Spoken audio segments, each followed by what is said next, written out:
কোথায়? ঘট নিয়ে দাঁড়িয়ে নাকি? ছিড়িয়েছে তো সামনে আসছেন। ভেয়ে যায়।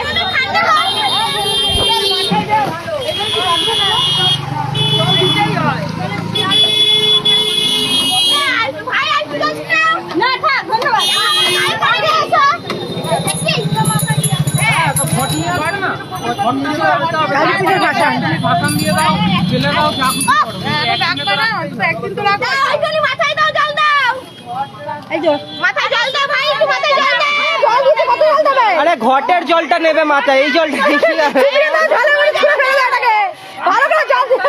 ঘটে ওখানে যখন জলটা দেবে তখন নেবে। চলো কালকে তুমি জলে দিয়ে দাও, ঠিক আছে। চলো শেষ।